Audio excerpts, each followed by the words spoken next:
केंद्र के अध्यादेश के बाद केजरीवाल सरकार और केंद्र सरकार के बीच तनातनी बढ़ गई है। सुप्रीम कोर्ट के फैसले के बाद अध्यादेश ने दिल्ली सरकार के अधिकारियों की ट्रांसफर पोस्टिंग भी उम्मीदों पर पानी फेर दिया। दिल्ली के लिए केंद्र सरकार को अध्यादेश की जरूरत क्यों पड़ी, देखते हैं रिपोर्ट अंदर की बात में।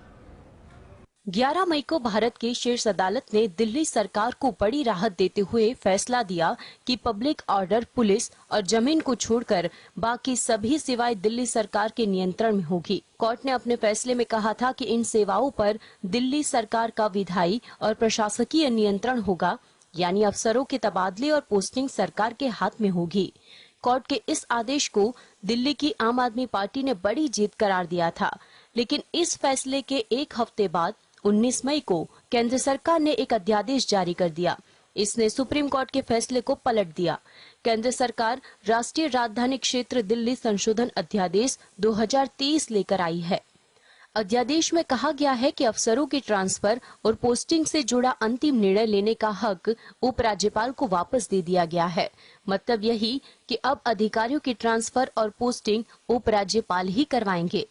आम आदमी पार्टी का कहना है कि मोदी सरकार द्वारा लाए गए अध्यादेश से साफ हो गया है कि बीजेपी और प्रधानमंत्री मोदी देश के संविधान, लोकतंत्र, संघीय ढांचे और सुप्रीम कोर्ट को नहीं मानते हैं। Bureau report, GSTV।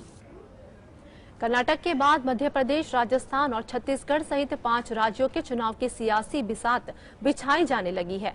इनमें से ज्यादातर राज्यों में बीजेपी और कांग्रेस के बीच सीधा मुकाबला है। ऐसे में हिमाचल और कर्नाटक की हार से बीजेपी ने क्या सबक लिया और अपनी रणनीति में किस तरह का बदलाव किया, देखते हैं स्पेशल रिपोर्ट। कर्नाटक विधानसभा चुनाव के तुरंत बाद ही अगले मिशन की तैयारियों में सियासी दल जुट गए हैं। मध्य प्रदेश, राजस्थान, छत्तीसगढ़, तेलंगाना और मिजोरम में अगले कुछ महीनों में चुनाव होने हैं। इनमें से ज्यादातर राज्यों में बीजेपी और कांग्रेस के बीच सीधा मुकाबला है। कर्नाटक के नतीजे से कांग्रेस आगामी राज्यों के चुनाव के लिए अधिक आशान्वित है, तो बीजेपी ने अपनी हार से क्या सबक लिया और अपने राजनीतिक एजेंडे में किस तरह के बदलाव किए हैं। कर्नाटक में हार के बावजूद बीजेपी हिंदुत्व, विकास और मोदी फैक्टर के भरोसे चुनावी रथ पर सवार है। बीजेपी मोदी के नाम और काम के साथ साथ राष्ट्रीय मुद्दों पर चुनाव लड़ी थी, जबकि कांग्रेस स्थानीय और सामाजिक न्याय के मुद्दे पर अड़ी रही। वहीं बीजेपी को 5 राज्यों में स्थानीय नेतृत्व को लेकर रुख अभी तक साफ नहीं आया। राजस्थान और छत्तीसगढ़ कांग्रेस द्वारा शासित 2 राज्य है, जहां कांग्रेस के पास अशोक गहलोत और भूपेश बघेल के रूप में मजबूत स्थानीय नेतृत्व है। हालांकि कांग्रेस के दोनों ही जगह गुटबाजी का सामना करना पड़ रहा है। छत्तीसगढ़ में बीजेपी के सामने स्थानीय नेतृत्व तलाश करना एक बड़ा मुद्दा है।